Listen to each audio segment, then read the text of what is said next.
Thank you, Hendrik, for the introduction and also for the invitation. I'm very excited to be here in this incredible environment and in incredible company with so many stimulating conversations, and it's really an honor to be here.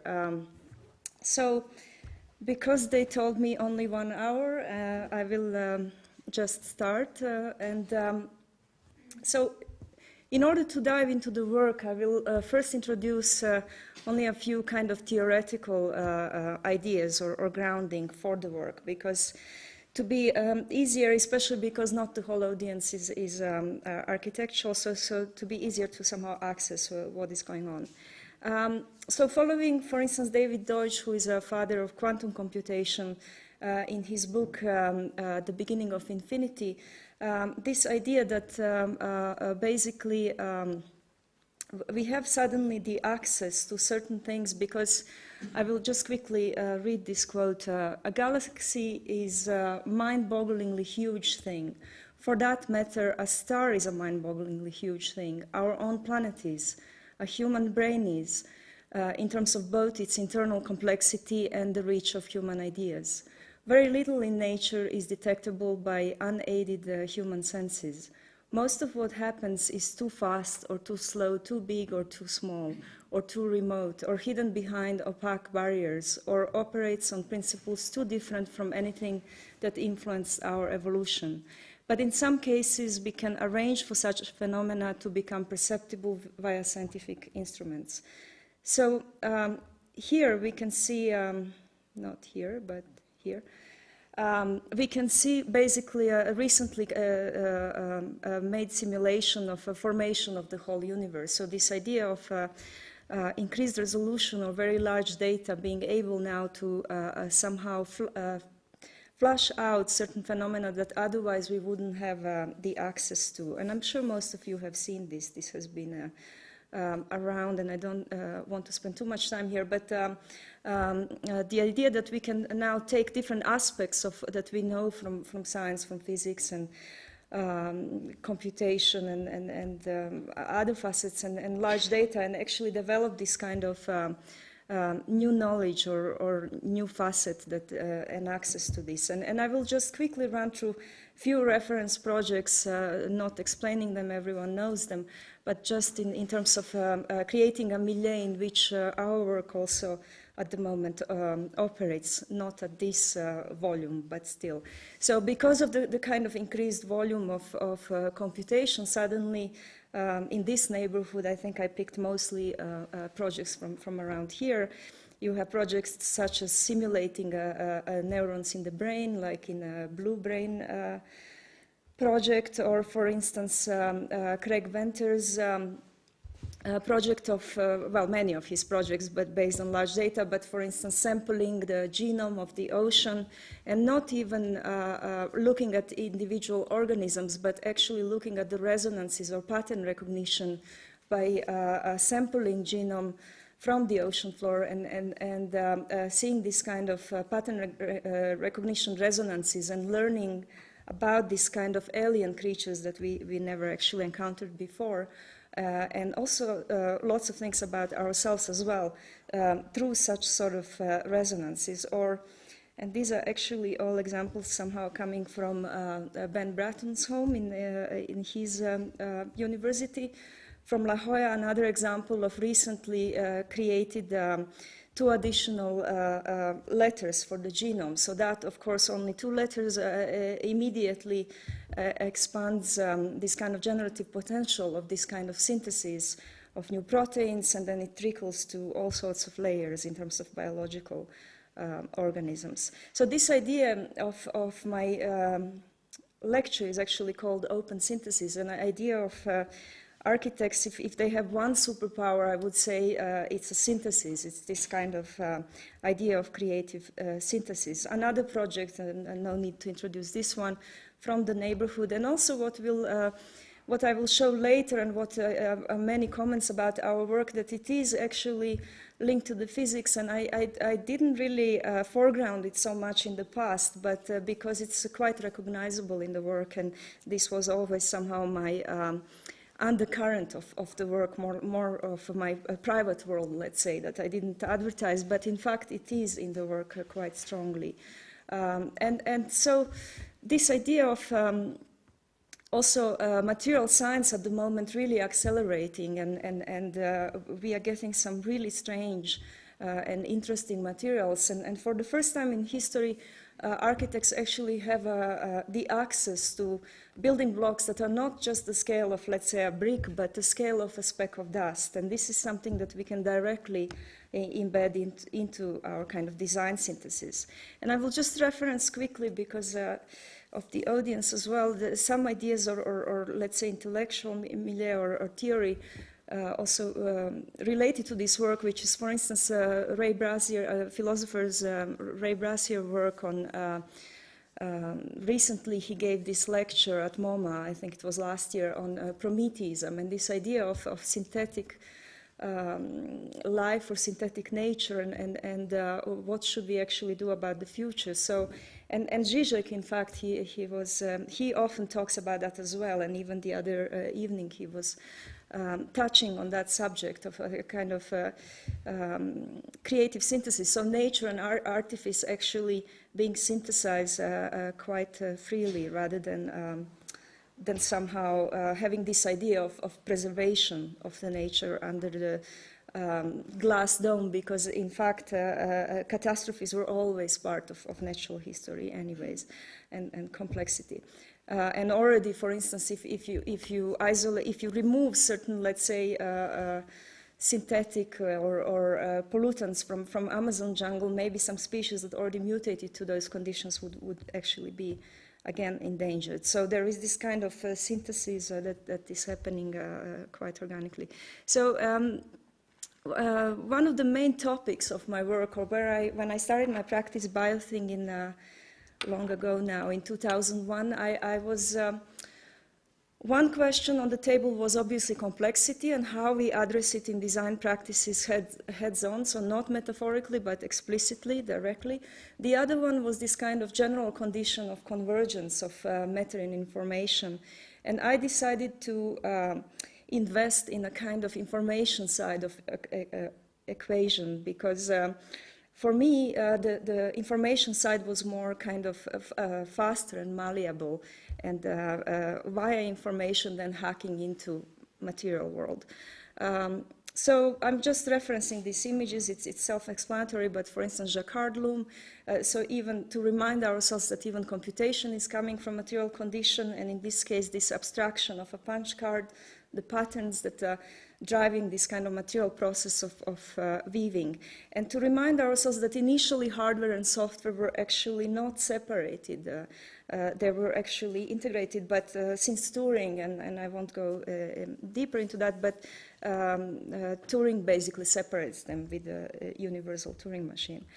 And also Luciana Parisi, who is this theorist from Goldsmiths in London, and she's one of the rare theorists these days that is actually engaging with this kind of computational architecture, the kind of work we ourselves and similar practices are doing. So the idea of proto-computational design thinking is really at the core of a kind of design agency, and abstraction beyond just limits of cognition, which relates to kind of David Deutsch's argument as well, and this kind of distributed agency within design. And open form of abstraction, which we could connect to, for instance, Charles Peirce, rather than a close formalism of, for instance, someone like Leibniz and monadology. And so Turing, towards the end of his life, he was looking into, he wanted to actually almost recreate the brain. He was ahead of his time. And he looked into chemical reactions and looked into symmetry breaking, local symmetry breaking, and with very simple underlying rules, you get very complex results. And basically, he was saying that this is nature's way to economize on information. So that is also very important in our work, and relates to this other, to Gregory Chutnin argument that basically, and I always, when I talk to my students or in general, stress that this kind of it's necessary to work with as minimum input as possible and get as maximum output. Otherwise, even the kind of definition of complexity is that if a theory is the same size in bits as the data it explains, then it is worthless, because even the most random of data has a theory of that size. So in a way, a useful theory is a compression of the data, and at the same time comprehension is also compression, meaning that for instance, when we design, designer is actually a shortcut to pattern or to this kind of sea of data that we are working with these days. And maybe I will skip some of the points. But this wider horizon reveals things that go beyond traditionally established concepts of the natural, matter as information, matter as an active agency, as strange and actually unnatural, and promotes the synthetic capacities of the world without distinguishing nature from artifice. And this is actually the same Ben Bratton's quote, so I will skip that. But the most important thing from this quote is that is the first part, that within architecture's encounter with computation, the essential question is not about how architecture might design, but what architecture is and for whom it might be, whatever that is. And what Ben is mentioning also, that last time architecture dealt with subjectivity was during deconstruction, but then that was somehow sourcing from comparative literature, and the current generation is basically looking through the, or relating through the laboratory sciences, which should be kind of potentially reach a source. And yes, I wear many hats, so one of them is curating, and in the past I organized this series of symposia in Croatia on called Proto-Ecologics, under different titles such as speculative materialism in architecture. The field is open, and the third one superseding, with many people from philosophy, architecture, engineering, science, art that participated in trying to discuss this idea of synthesis basically, and proto-ecology, let's say. Because architecture had a very naive relationship with ecology and sustainability for a very long time, and still does. So now I will start with the actual work finally. But so when I started my practice, one of the main ideas, and with students we are really unpacking that in lots of detail these days, but here I will just go through one of the examples. The main idea was how to make these algorithmic systems talk to each other and eventually talk to things outside of themselves. So we can really speak about this kind of open synthesis. And this is one example because for a few years I was obsessed with magnetic fields and this kind of attraction-repulsion fields, and also because they're so adaptive. If you create one magnet and you change the potency or add another one, the whole field retextures. So these are just some of the applications then on that kind of research on magnetic fields, which was for the Beijing Biennial in 2006. I designed this kind of seating furniture, which in this case the algorithmic part was distributing. There were 3 or 4 algorithms here, although it's a very, very simple system. But one was this kind of Voronoi algorithm distributing spatial distribution of these cells. The other one were magnetic fields with these trajectories. And the third one were wave patterns that were basically working on because this piece is supposed to be produced through ultrasonic lamination of plastic, so producing this kind of wave patterns that would laminate the plastic, so in a certain density, so it becomes structurally meaningful for, let's say, use, such as sitting. And then another project, because also what I want to show is that we develop sometimes some of these algorithmic behaviors, and then we instantiate them in very different design projects, including very different orders of scale. In this case, this was a competition for pavilion in Paris, and it was on the site of André Bloch, this amazing sculptor who did these sort of habitacles, the labyrinths on the site, and the site was also quite steep on the hill, so we needed to write an algorithm that will, I don't have a video, unfortunately, in which these magnetic trajectories find the hill, and because this was a structural kind of spanning roof, and then develop this kind of labyrinthian fabric. And the way I wanted to work with this was not to create, because this pavilion is supposed to be a gallery, so not to create an empty space, but in fact to infill it with a dense fabric. So when you are actually walking around, and it's supposed to be, program was housing sculpture, and it was kind of like a guest house as well, so humans and sculpture somehow cohabiting. So I wanted to somehow create almost this disorienting labyrinth inspired by Bloch's work, and like a forest, so you get disoriented. So the roof was pretty straightforward. There were these kind of spanning magnets, but then I thought, what would happen if we magnetize magnets, if we have a double magnet? So this is what happened. We just kind of ran magnets, nested them in 2 generations, and then they started curving because the original trajectories were very simple, this white stuff. And then the pink stuff was a 2nd generation, and that was then some articulation of the interior. So people, when they see this, they think we just modeled some sculpture, but in fact, it also has it's a computing of physics, but it also has a very good structural properties, because it folds in every direction. And if you look at I don't know, something that could be called the plan of this, because there is one algorithm through which the other ones grow. So it's quite dense, and I don't even call it a plan, but maybe some sort of mathematical notation. It reminds me a little bit of music notations, let's say, from Boulez or something like this, where there are lots of information packed into it.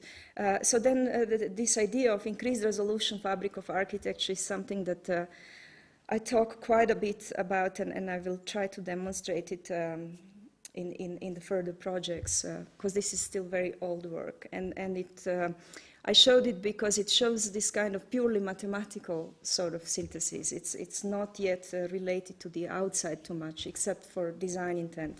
And here, obviously, you can see, I mean, the idea of resolution. On the left, you see the image of the brain, the traditional one that I sometimes compare to the idea of bubble diagram in architecture. So if you have a house, you have, I don't know, this bubble diagram showing bedroom and kitchen and living room and things like that. But obviously, the way you use the architecture and especially in a context of complexity today is very different. So, and also you can embed more and more into the fabric of architecture in terms of performance, whether it's related to the weather or all sorts of other things. So, but in this case, on the right, you can see a contemporary image, one of the possible images of the brain, which is from scientists at Harvard, the brainbow. And what you see is scanned mouse neurons, and then the color is actually tracking the distribution of chemicals. So you have this kind of, again, convergence of matter and information in terms of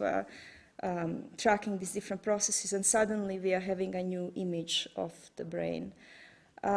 So we were invited by Centre Pompidou in Paris to show for the permanent collection, to produce a pure matrices of few algorithms and how they transcode from one to another.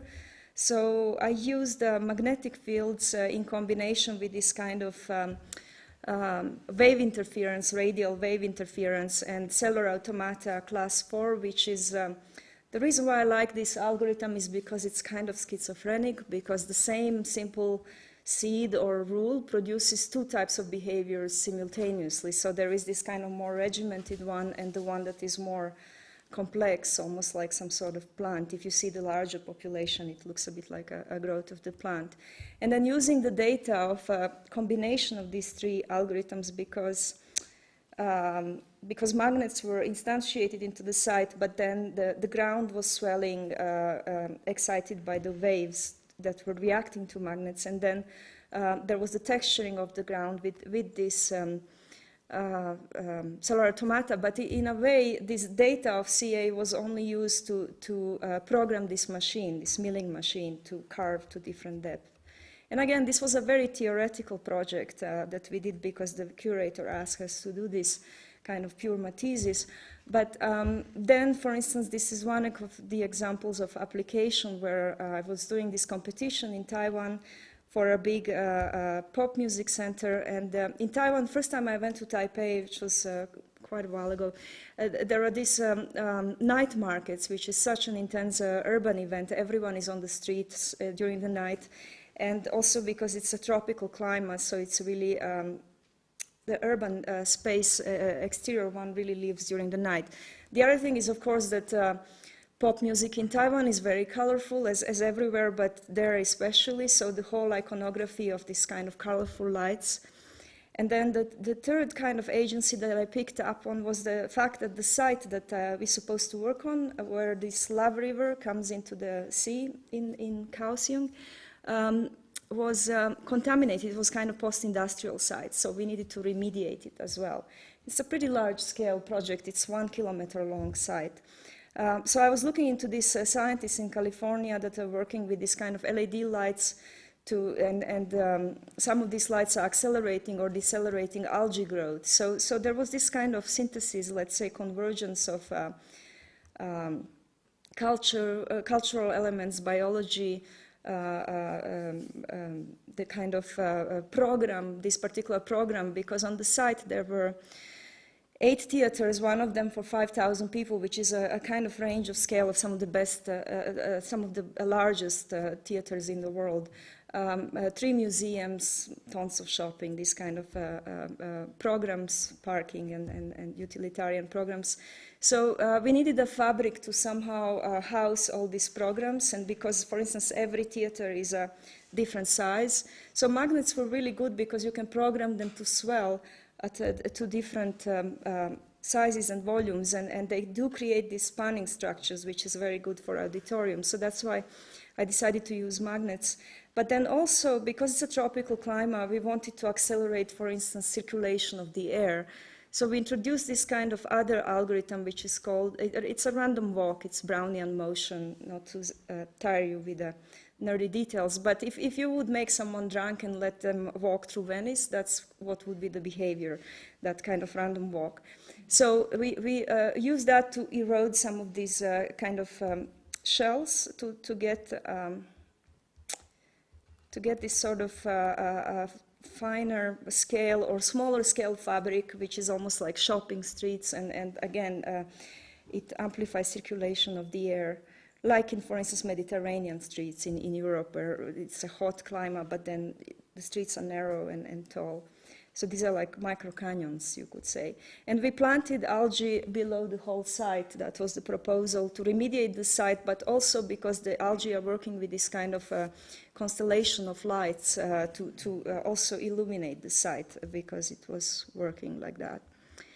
And now I would really touch a kind of something that is more at the core of the work, which is, if I would have to summarize somehow what was the evolution of Biothing since its beginning, it was this constant discretization of its underlying computational logic. So the dumber and simpler logical elements were, the more powerful they were as well.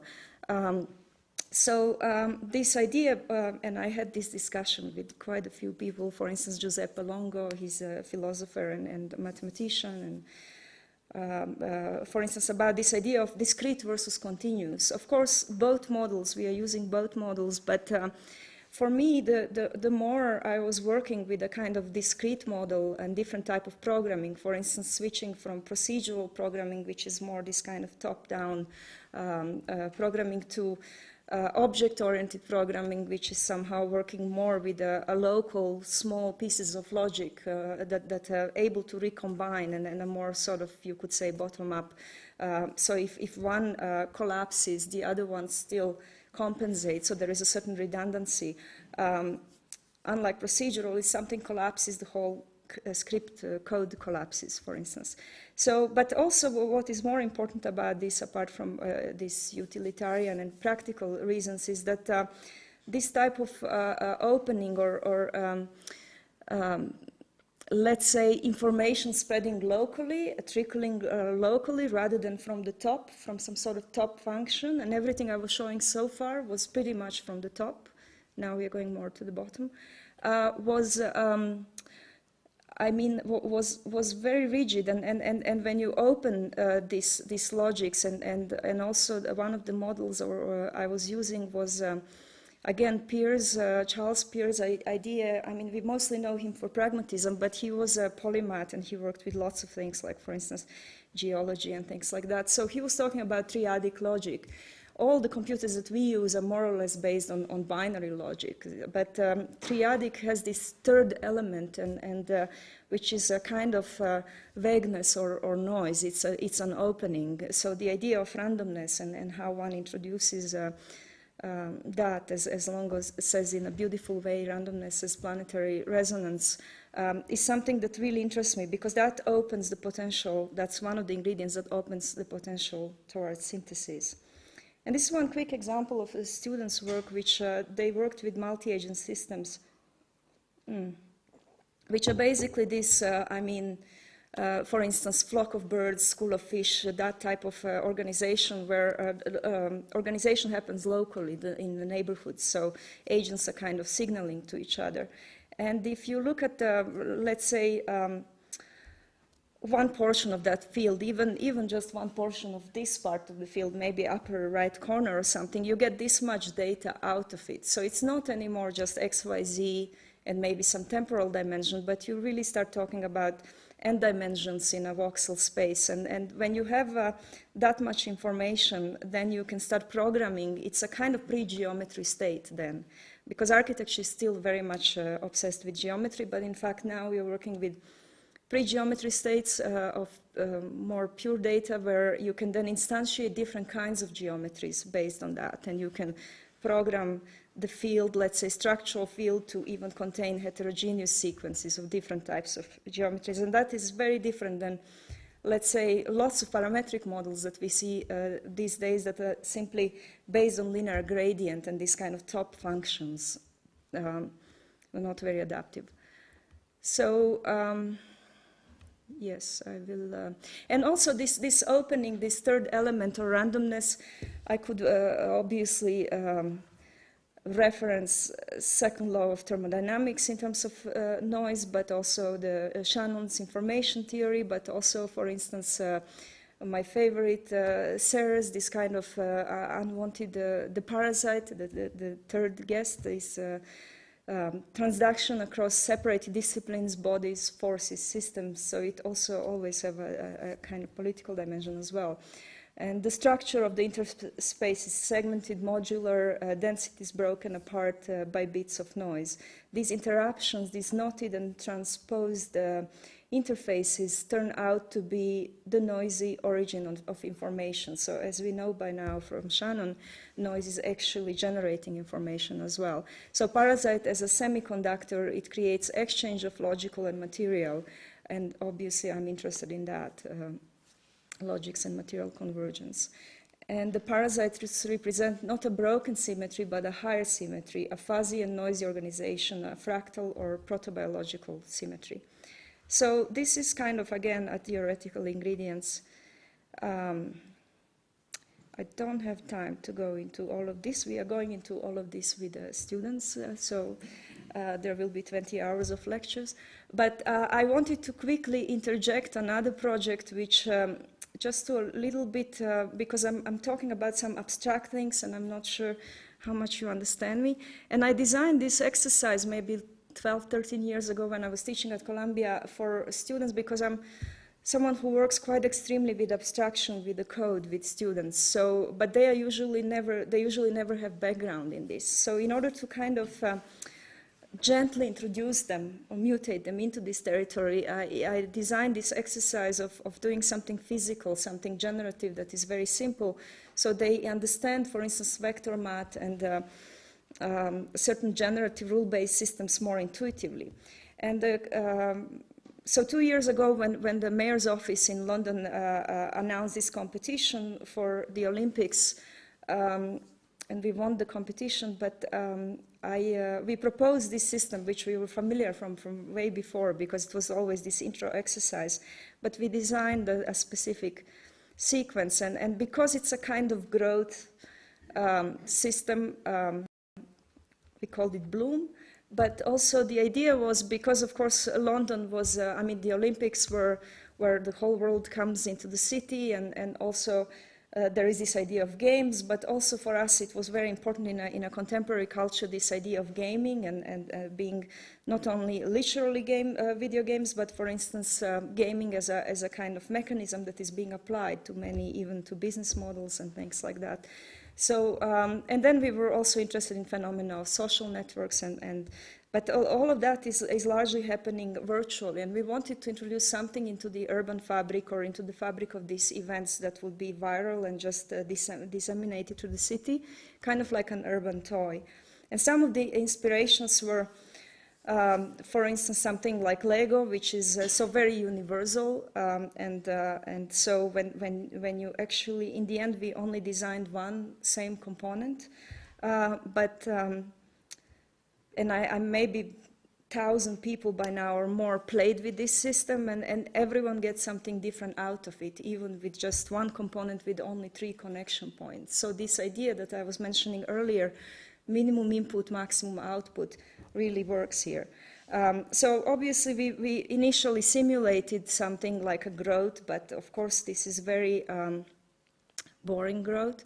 This is just something that where the game actually gets activated is when people start interacting with it, and this is again this element of noise that I was just describing, and contingency, let's say, and so and the reason also why we designed only one component was also to be very easy to play with, but also because it was also contingent on this very expensive industrial mold. So in a way, it's not easy to differentiate, and plus there was no reason. And what is also interesting, this is a kind of time lapse for 2-3 hours of group of people that were not trained, that never seen this system before, that were just playing and improvising. And within, let's say, 3 hours, I don't remember, it was something like that, they built something the scale of a pavilion, for instance. So the idea that there is no blueprint, there is no drawing for this, you just play. So the kind of creative play invention happens, and energy is sourced from the game, and possible states as well. And every time is different. It's obviously impossible to get the same state. These are some other locations. We were in Victoria Park. Obviously, kids were very, they like to deconstruct everything and then put it together. So it was on many locations. At the moment, is maybe in 10 countries. It's going to Australia next, and also to Taiwan and LA, and it's been to China. 10,000 of Bloom components in China. But what was interesting, one of the things that was interesting, because we obviously designed it as some sort of abstract toy, some sort of, I was thinking about this as some sort of collecting gardening or a construction site, but people started, especially kids, projecting their imagination into this. So they really wanted to construct something from it, like armadillo or butterfly or a weapon, or these people, we never really designed this into the system. We were shocked when we've seen this. So this idea of representational that they wanted to achieve was really funny. And also the other byproduct was parents would tell us, well, our kids never really, they're just staring into these screens, they don't really play together, and they never go outside, and this actually made them really engage and kind of play together. Some of these were siblings. And then we donated, after the Olympics, we donated the used components to different local schools. In a way, it's also, my initial exercise was designed to subversively teach people math through play, so it's working. This guy created his friend AI. So I just want to briefly mention in this context the idea that I already mentioned, a little bit of contingency. And so this is, obviously you probably encountered Eli Ayash work on the blank swan and the idea beyond probability, because the market was observed for a while in terms of probability, and I somehow relate the idea of probability also to parametrics in architecture. So in the real world, contingency is not reducible to underlying states, because truly unpredictable events are typically those that escape the previously known range of possibilities or possible states. So, And for instance, the market never starts. You are immediately in the middle of it, or you're nowhere. Philosophical depth has no meaning for the surface of the market, in which the infinite is often the best approximation of the finite. And I love the topic of infinite, which could be another lecture, but someone like David Deutsch from the book I was referencing earlier really describes the concept of infinite in a really good way, so I highly recommend it to students to look into that. And then someone like Quentin Melasseau, he's a kind of student of Badiou as well, one of the representatives of speculative realism.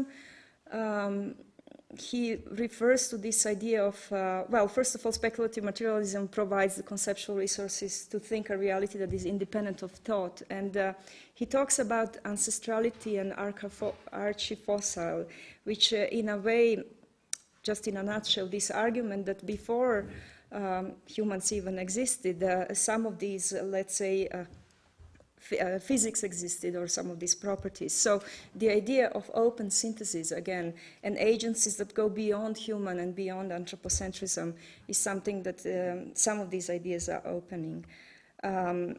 When I started my practice, one of the ideas was also this library of seeds, or this algorithmic seeds genre, and the idea of contingency was already present because someone like Lambros Malafouris, who edited this book, Material Agency, wrote about our work a little bit in those terms as an open approach, or something that actually cannot be encoded or in any way prepared in advance. And even the computational core of the project, a so-called genre, can claim temporal but not ontological priority over the project's branches and creatures.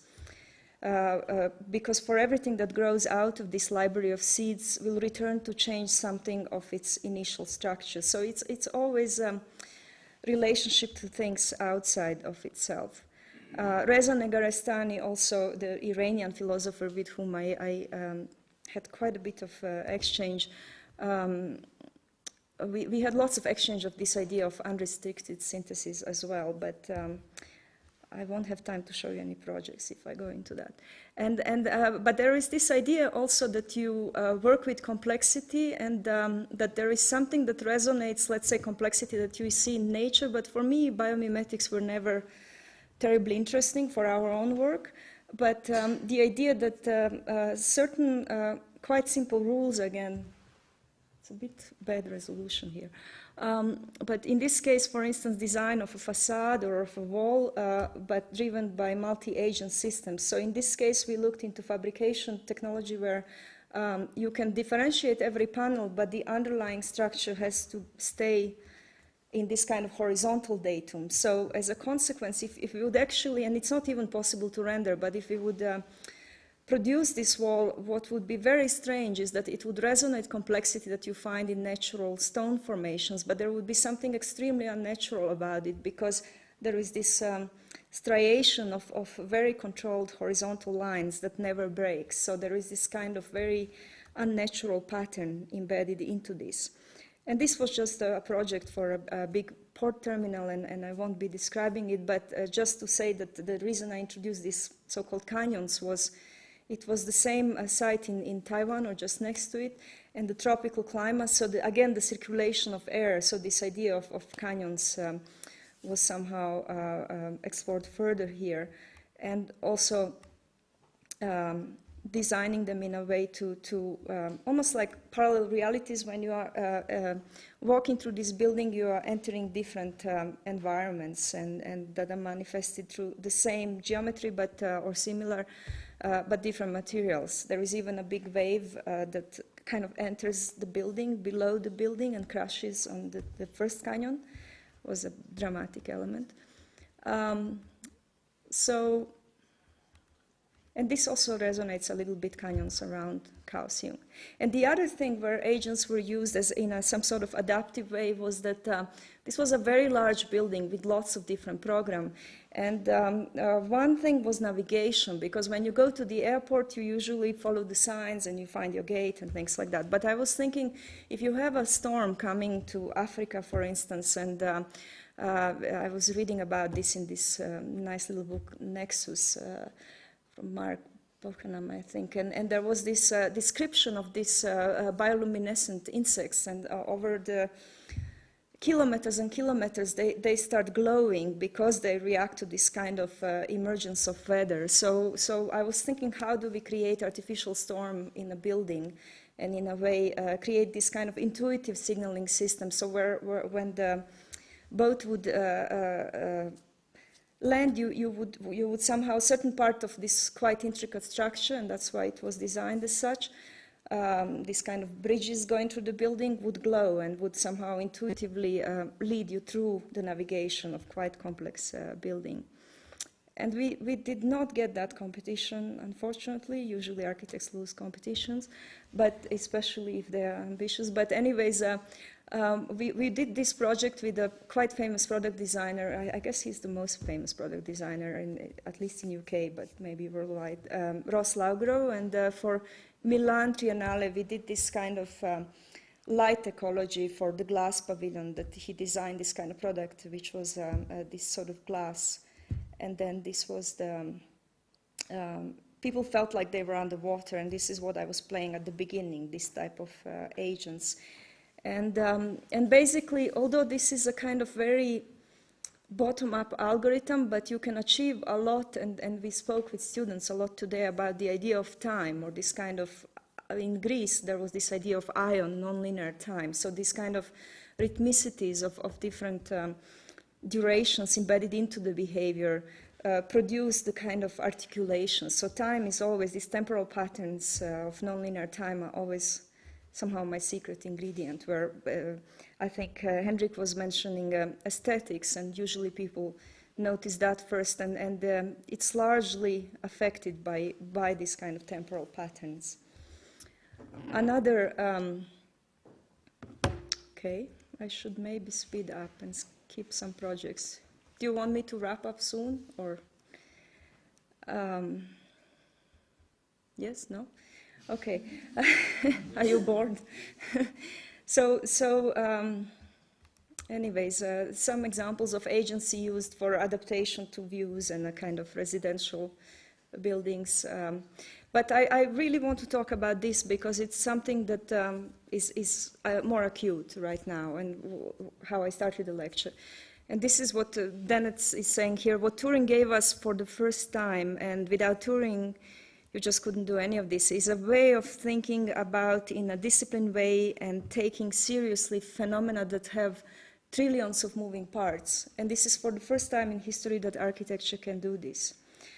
This was some sort of simulation of a Porsche running through the wind tunnel, but not running through the air, but smoke, and we tried it through the gel. It was just a production of some visual effects, but in a way, we were running on this kind of normal laptop, 4 billion particles a couple of years ago. So this kind of increase in the scale of population always gives us also somehow different results. And if you look at some companies such as McLaren, who is designing Formula One, they're increasingly replacing physical prototyping with this kind of physics simulation. So in a way, they're now designing new parts of the car purely by simulating physics of every single element of all the materials, of how cars or two cars behave on a racing track, in a wind tunnel, etc. And they are saying that basically this is increasing their productivity, I don't know, 10 times or something like this. And in a way, I'm giving that example because roughly that's what we are trying to do in architecture. And also, I spoke a lot to some material scientists in Sweden. They're building European Spallation Center there, so it's going to be like a Large Hadron Collider for material science. And the idea that how do we bridge micro to macro, so this invention from material science getting into architecture. And this is just quickly, I will go quickly through this project because more interesting ones are coming later, but which was the project that I've done for when I've seen this biggest 3D printer. It's not anymore the biggest one, but my friend Enrico Dini in Italy, he used to have the biggest printer on Earth, which is 6 by 6 by 6 meters big. And other architects just send the geometry and ask him to print that. And I said, I don't want to send you a model to print, I want to design a brain of your machine. So in a way, again, as almost homage to Turing, going into Turing patterns and thinking that, in fact, this algorithm makes lots of sense for this kind of deposition process because it can capture this idea of flow of matter. So we use Turing patterns in order to program a kind of generative processes for printing of different geometries. And we did this in one afternoon. This was not a serious project, but just a little test of, let's say, a pavilion where you have this kind of, instead of this heavy geometry, because this is a heavy material, it prints marble dust, you distribute it in a kind of forest of columns. So you have a more intricate and thinner structural elements, but there are many of them. So through this kind of printing of patterns, you achieve that. And of course, this can produce many, many different, and with printing, it doesn't matter whether you're producing the same output or many different ones. And now 3D printing, obviously in China, they're printing 10 houses a day, but they're still printing the boxes. And in our case, we can control every speck of dust, including the physics, what kind of dust we're using, and structure, articulation. So it's kind of, I think it's a big revolution coming up in that area. But then our students, because it's not that everywhere in the world you have expensive robots or 3D printing machines and things like that. So they thought, how can we use this resource of large data and information in the environment where we don't have access to technology or resources? So they picked some village in Morocco, or they actually looked into this idea that huge part of world population still builds with mud, so you cannot go much lower with technology than that. And but also that there are places on the planet where you have these really massive cracks, and they identified some of these cracking locations. And then they looked into this because they want, it's kind of what Stuart Kaufman would say, complexity for free. So harnessing found physics. So in a way, the desert becomes a factory. And you harness a found phenomena as in this case, it was a kind of like a formwork and they were actually doing this in a design studio, mixing different types of mud and drying it, and then injecting. The idea was to inject, obviously, fiber reinforced concrete or something like that, so for large spanning structures, and using that for this type of structures.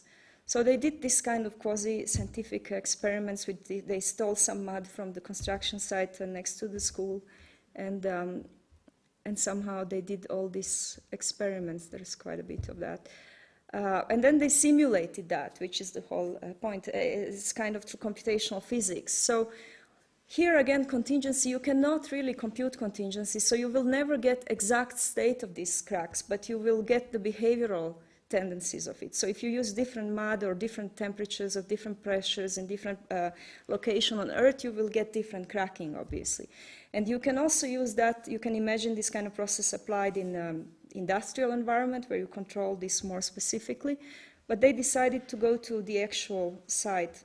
These were just some sort of renders of cracks that they were getting virtually, but and they produced this big model that was was a bit ugly, but incredibly strong, and you could imagine if it's on that scale, in fact, I think it would be quite beautiful as well.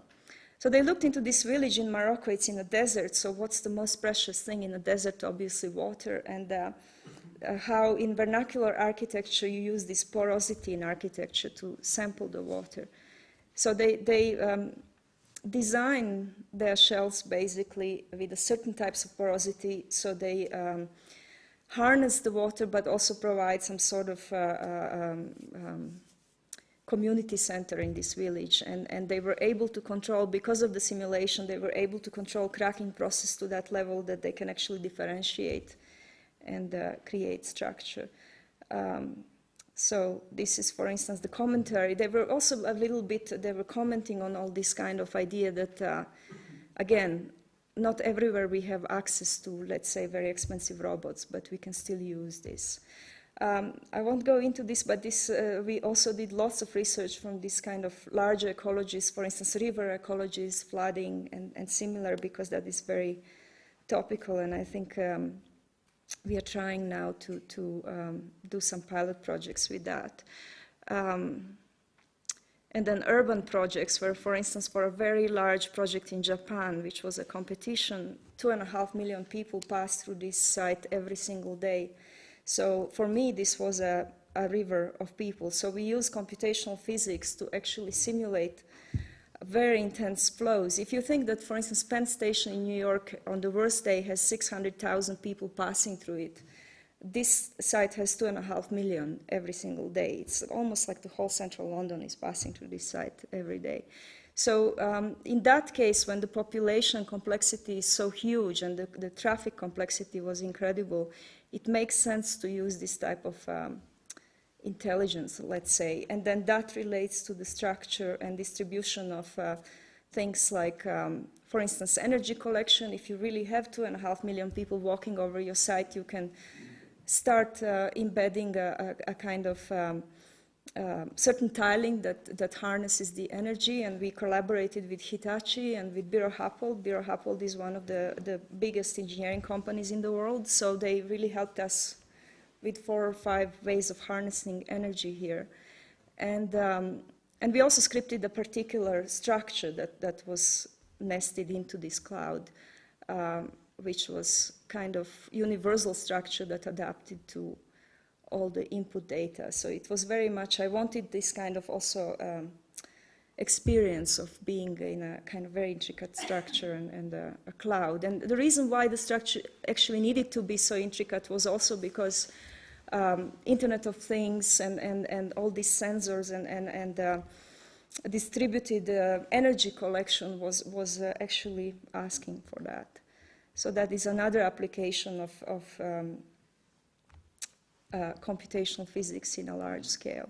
And I will start wrapping up now, just showing a smaller scale, which is the research I'm running, which is synthetic constructability. And I will only show maybe a couple of projects. There are more, but one is, for instance, done with robotic weaving, because with materials like carbon fiber, we can actually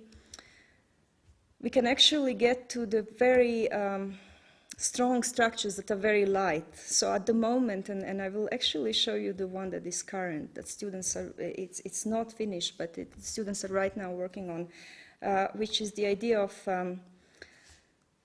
robotic weaving. It's a little bit hard to see, where you use structural analysis that is embedded again in the process and uses the same algorithms that we use to generate form to program, because you can really, with a robot, you can just put it to weave these structures. You can just leave it overnight, and next morning maybe you have a column. And I'm asking students to design perhaps high resolution or very high resolution a spin on Gothic cathedral, for instance, or at least a column that would be very high resolution. So again, a huge saving of material, but also, for instance, certain new performance and structural, but also aesthetic. So that's what students are doing right now. And they're able to actually calculate all sorts of things like materials. They're able to embed this.